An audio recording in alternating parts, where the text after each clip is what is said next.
move on to some draft talk here. And I'm excited about this. I don't know if about you guys, but I really get fired up over the NFL draft. This time of year, it's good to kind of take a glimpse and, all right, who are the top prospects? We're in the process of building our board. Again, you guys can get access to that over at patreon.com/Packer Fan Total Access. It's the best way to support what we do. You can join our message boards over there. We got multiple chats in there where everybody's just kind of hanging out, talking ball. Any article that you see me outline on the show, typically I'm posting it in there, so you get that first. And it's just a good way to kind of connect with our listeners. We have people asking, how can we support the show? That's the best way to support it, is join our Patreon community. Again, the show will always be free. That's just for people that want to support the show a little extra, and we try to give you some extra content. So you can find the draft board over there. We'll give you a glimpse of how that's coming together here in a second. But let's start off with the consensus big board here, Tim. And what we're going to do is a little Senior Bowl and East-West Shrine Bowl preview, okay? So we're just going to identify here the top 100 prospects when it comes to the Senior Bowl, okay? And it is loaded, Tim. Look at all these prospects within the top 100 of the consensus big board. I mean, there's going to be a ton of talent there. So when you really dive into it, let's focus on the top 10 prospects. Ruben Bain, edge defender from Miami. You just seen him in the national championship. He's an absolute dog. David Bailey from Texas Tech. He was one that was on our draft board last year. And you're going to notice there's a bunch of people on our draft board that are going to get pulled off soon, okay, as we get confirmation with the declaration of them going back to college. It's really weird because some people – we know Cheesehead Murph's favorite prospects not getting pulled off of the draft board anytime soon. Oh, no, he isn't. We'll talk about Rustin here in a second. Love it. Love it that they found him, too. Of course, he was at the top of the board. It was easy to find this year. We like to litter in some funny names across the draft board just to have some fun. We'll talk about that in a second. So David Bailey, though, was like a top 10 prospect last year, and obviously we pulled him off because he went back to school. Now, there's a little bit of some wonkiness going on because you've got some guys trying to declare for a 6-year of eligibility in college, and they're waiting for that to get approved to determine whether or not they can go to the draft, this and that. And the declaration for the draft is getting wild. But David Bailey, one to watch out of Texas Tech. Then you jump to 26, T.J. Parker, another edge defender from Clemson. So what you're seeing here, Tim, is kind of a common theme. The top prospects in this year's draft, at least from the consensus big boards, board here, I guess you could say, is when we're looking at Senior Bowl practice that week, what we're looking for is Ruben Bain, David Bailey, T.J. Parker to go out there and try to impress, right? It's going to be interesting to see how the edge defenders come out in this practice. Next on the list, wide receiver Kevin Concepcion. I think I'm saying that right. He's from Texas A&M. Then you got your first interior defensive lineman, Caleb Banks from Florida. He's the 29th best prospect. Colton Hood, young cornerback from Tennessee. Got to watch him play down here. Solid prospect there. He's projected to kind of go in the first round. He's ranked 31st. Number 32 out of Oregon is Emmanuel. I've heard some people say Pregnon and Pregnon. I think it's Pregnon, interior offensive lineman from Oregon. It's not specifying here on this list whether they got center play or not, although you'll find them highlighted in the blue on our draft board. Number 33 is Akeem Mesador, another edge defender from Miami. So you got two edge defenders potentially going in the first round out of Miami. That defense was stout this year. Jennings Dunker, I hardly know her, offensive tackle from Iowa. He is number 36 on the list. R. Mason Thomas, edge defender from Oklahoma, is 37. Emmanuel McNeil Warren, safety from Toledo. So in terms of the Senior Bowl here, Tim, we got our first safety on the board there out of Toledo, number 39 overall. And then, of course, getting into the 40 range, you got Romello Height, edge defender from Texas Tech. 42, Chris Johnson, cornerback out of San Diego State. 46, Elijah Surratt, wide receiver out of Indiana. You just got through watching him play. LT Overton is not an LT, not a left tackle. He's an edge defender out of Alabama. And then at 48, Lee Hunter, defensive lineman from Texas Tech. And then rounding out, we'll just go ahead and say the top 50 here. 51, Zion Young, edge defender of Missouri. What I'm seeing, Tim, there's a whole lot of edge defenders in there, bro. Sure is. And what I'm thinking is, who the hell is going to fall in the draft that we can snatch up in the mid to later rounds? But, hey, this is what this time of year is for, right? We're just getting started right now trying to figure it out. But, a lot of edge defenders on this board right now for the Senior Bowl. Yeah. And you notice for the Senior Bowl, there's no quarterbacks up there toward the top, right? Yeah. Like when you look at it, you got Garrett Nussmeier, who's fallen all the way down to 63. Some people thought he was going to be a first-round pick last year. Maybe his stock rises back up. Then you got Taylon Green at 147 from Arkansas, Sawyer Robertson, 155 out of Baylor, and Diego Pavia from Vanderbilt. Let me tell you something about being down here in Tennessee. Diego Pavia, they either love him or they hate him. This dude is either going to go to the NFL and all of a sudden go, damn, I'll be darned. He can play. He can play because it was a very gimmicky offense at Vanderbilt, an overachiever, but he's got an attitude, Tim. Would not be surprised if he ends up in the clink a time or 12. I'm telling you, this dude, they loved him in Nashville. But anybody outside of Nashville looks at Diego like, man, that dude, all he does is run his mouth, and his brothers they're wild. I'm just telling you, man, it's a wild bunch with the Pavia tribe there. So sounds like a great quarterback for the Cleveland Browns to draft this year. Yes. Yeah, he would fit right in. I'm just telling you, man. Now when you watch him on the field, he's gritty. He'll take a hit. He's like a pocket-sized Tim Tebow or something. You know what I mean? Okay. Tim Tebow was, he kind of plays with a similar style as Tim Tebow. Not just like opposite personality-wise, though. Yes. Yeah. Yes, absolutely. So just wanted to kind of look at the quarterbacks because we always say on this show, and I've heard it, ever since I started watching football, people saying there's 2 drafts every year. Greg Cosell coined the phrase. There's the quarterback draft and then the NFL draft. Typically, quarterbacks will be treated like they're a tier higher than their current tier of talent. That's exactly how that is focused. There's just way more value placed on the quarterback. So that's what you're looking for there in the Senior Bowl. And that, like I said, just a quick glimpse there as to what's going on with that roster. Let's shift gears now and talk a little East-West Shrine Bowl. I know it's not as flashy, and you'll notice here, Tim, not near as many top 100 prospects on it. As you can see, the top-ranked prospect as it sits right now for the East-West Shrine Bowl, according to the consensus big board, is linebacker Jake Golday out of Cincinnati. He's in the 62 spot. Number 82 is Brian Parker II, offensive tackle out of Duke. 85 is Dante Corleone. Hey, forget about it. The best guy around. Cincinnati defensive lineman there. Number 89, you got Harold Perkins, linebacker out of LSU. 90, you got Skylar Bell, wide receiver out of UConn. 97, Darrell Jackson Jr., defensive lineman out of Florida State. That rounds out the top 100. So you've only got 1, 2, 3, 4, 5, 6 prospects there in the top 100. But don't be surprised if somebody down this list, they impress, their stock rises. Who knows? They might end up being a first-round pick. They take the East-West Shrine Bowl very serious as well. But the thing that sticks out to me here, Tim, when you look at the top prospects, got a couple linebackers, couple interior defensive linemen. So that might be positions to watch for there as well. Opposite of the Senior Bowl, right? Little thinner on the edge, but stack backers look good. O-line, D-line. So this will be fun to watch. Yeah, absolutely. Let's look at the quarterbacks because, again, it's that important. Leading the charge here is Cade Klubnik, a quarterback out of Clemson. He's another one that was projected to be potentially a first-round pick. He's fallen all the way to 167 because the Clemson Tigers were cheeks this year, absolute cheeks.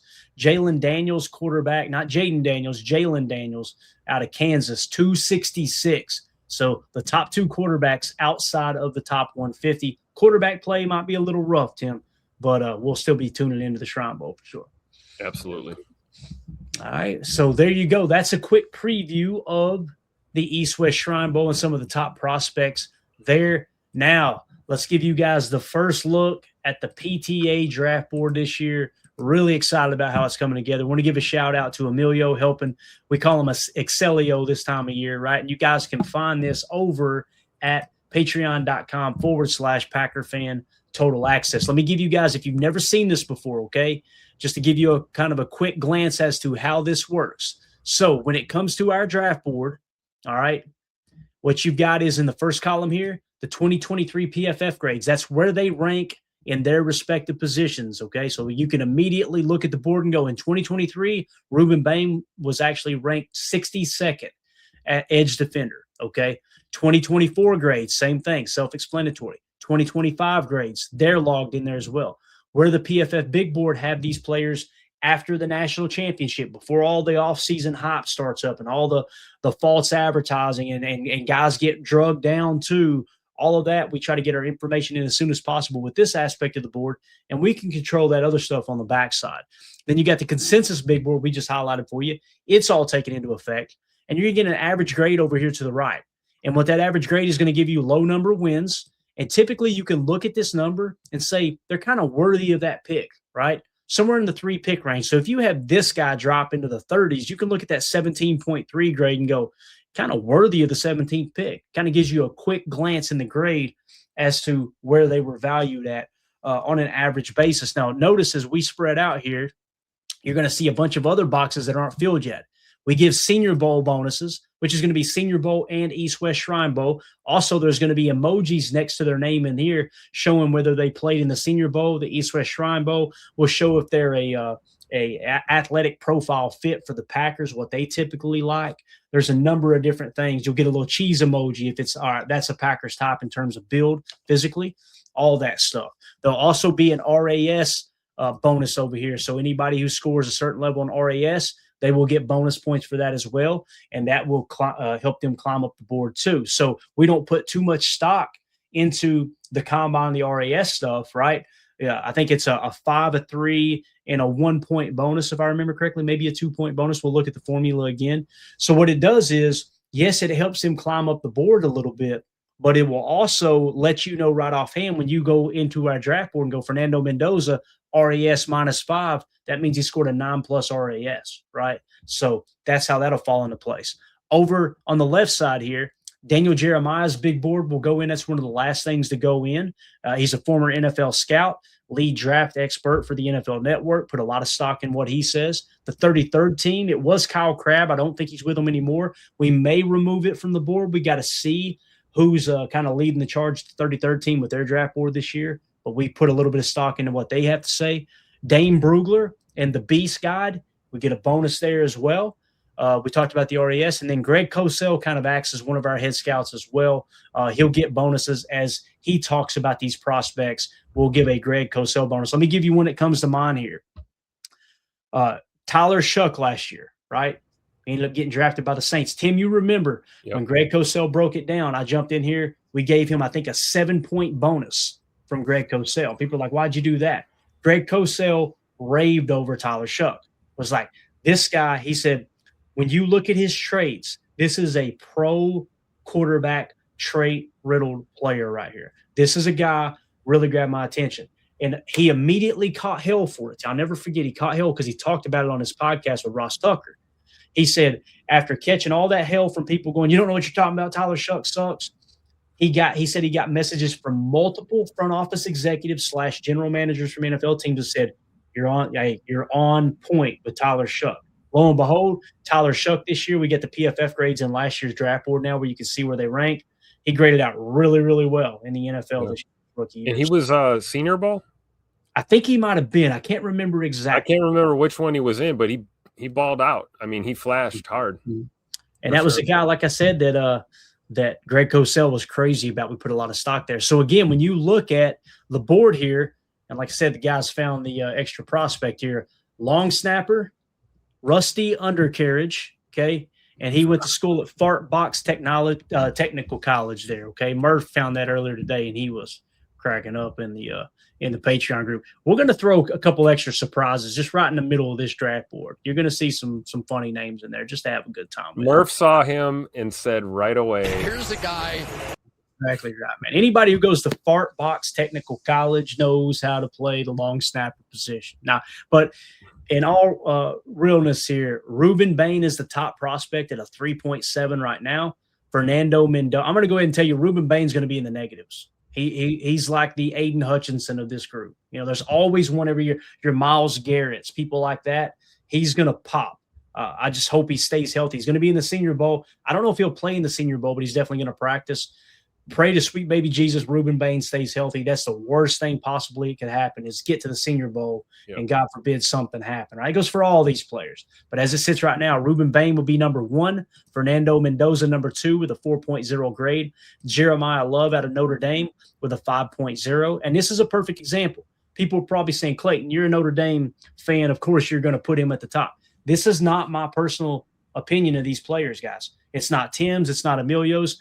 That we tell you exactly how the cake is baked here. Look, 2024 grade, he was the 9th best running back. This year, he was graded the 1st best according to PFF.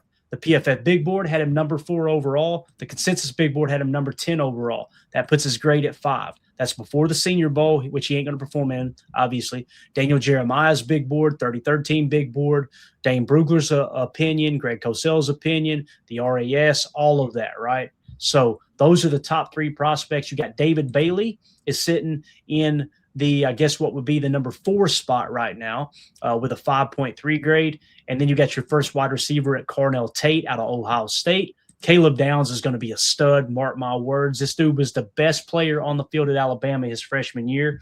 Nick Saban said the second he stepped on the field, best player on our team, and he was a true freshman.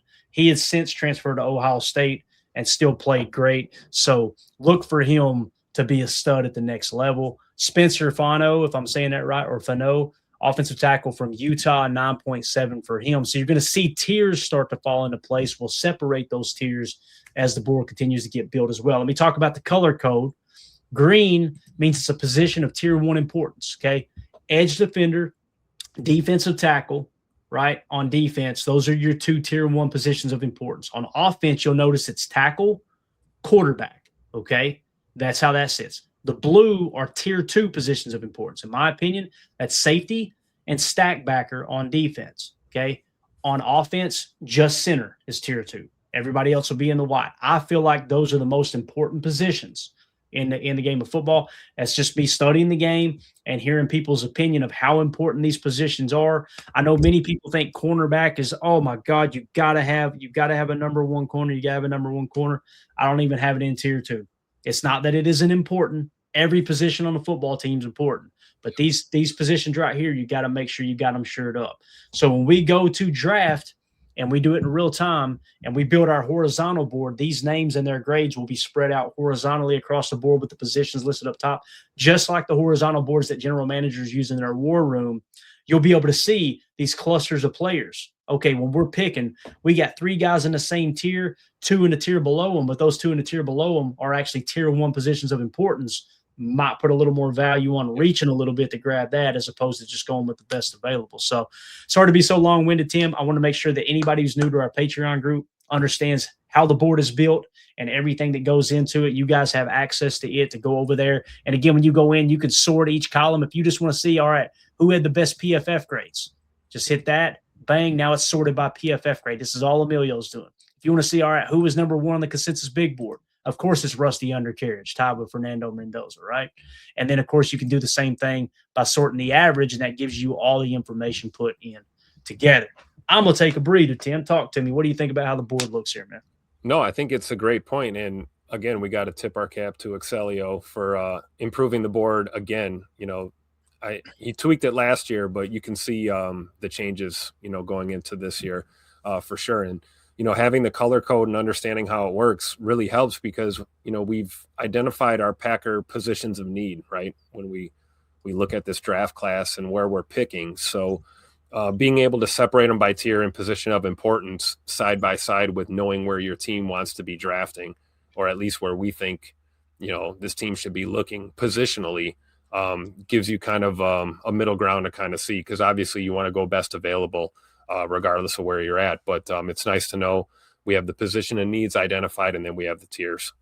Absolutely. And this is what we refer to, guys, as the vertical board, okay? All of the players are put in vertically, and they're sorted by grade. When we build the horizontal board, we'll make sure you all have a copy of this in the Patreon group as well. This is what it's going to look like. I don't know if you guys can see this well enough. That's what the board will look like.